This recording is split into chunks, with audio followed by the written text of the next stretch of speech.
Assalamualaikum po sa inyong lahat. O sa wikang Tagalog po, ay sumainyo pong lahat ang kapayapaan.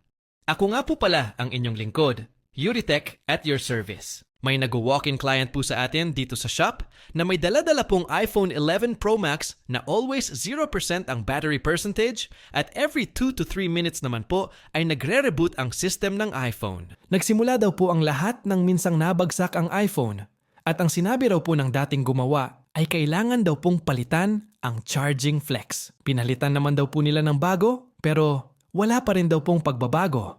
And after ko pong ma-check ang mga basic na dapat i-check at sa pakiwari ko'y nasa maayos naman pong lahat. Ang mga ito ay nag-proceed naman po ako sa malalim na pag-check using the combination of schematic diagram, board view, multimeter at gamit ang aking munting kaalaman.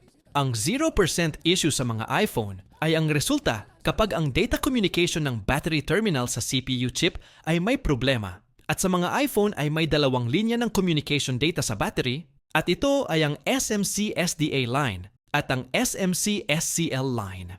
Pero medyo may pagka-tricky po ang paghahanap ng communication data line dito sa iPhone 11 Pro Max dahil di tulad ng ibang iPhone na nasa battery terminal ng motherboard ang mga linya. Sa iPhone 11 Pro Max po kasi ay located sa FPC connector ang mga data line at ang nagpahirap pa ay connected pa ang linya sa isa pang battery terminal na located naman po sa charging flex. Kaya kung hindi po natin alam ang information na ito ay talagang mangangapa po tayo sa dilim. With this information, I properly analyze the issue and implement the most effective solution.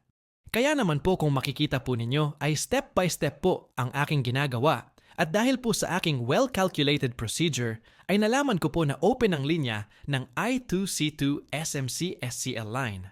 Masyado pong mahaba at komplikado. Kung ipapaliwanag ko pa po ang ibig sabihin ng I2C2 SMC SCL line, basta in short ay connected po ito sa issue ng ating ginagawa, which is the always 0% remaining sa iPhone 11 Pro Max ni client. Simple lang naman po. Ang aking ginawang solution, binaypass ko lang po yung nawawalang inductor na dinaraanan ng komunikasyon ni battery terminal at CPU chip.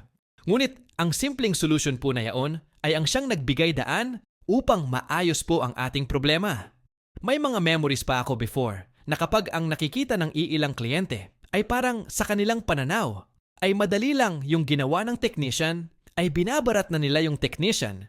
To the point na parang mas giginhawa pa ang pakiramdam ko kung hindi ko na lang tatanggapin ang bayad nila. Mabigat sa pakiramdam na minamaliit ng iba ang pinagpaguran mo, lalo na kung ibinigay mo ang lahat ng best mo. Ang nakikita lang po kasi ng iba ay yung final answer, ngunit yung haba ng proseso, komplikadong procedure at hirap ng paghahanap sa tamang solusyon ay hindi nila pinapansin. Dahil para po sa kanila, ay hindi naman daw po nakakapagod ang trabaho namin. Mura lang naman yung piyesang ginamit. At ang mga gamit naman daw po namin ay mga hindi nabubulok, kaya paulit-ulit pa rin daw po namin napapakinabangan. Ang mga ganito pong klaseng mentalidad ay kumukurot po sa aming mga technician. Pero bilang isang technician ay dapat manatili po kaming professional sa aming mga salita, isip at mga ginagawa. Parang masyadong naging dramatic na po itong video tutorial natin, mga ka-repair. At medyo nalihis na po tayo sa ating main topic for this content. But anyway, job well done na po tayo. Dito sa iPhone 11 Pro Max ng ating kliyente. Labis din po akong nagpapasalamat sa aking kliyente dahil sa kanyang taos-pusong pasasalamat sa amin. May mga iilan man po ang nagbibigay sa amin ng kirot. Ay di hamak naman po na mas maraming kliyente po ang nagbibigay sa amin ng ngiti at pasasalamat.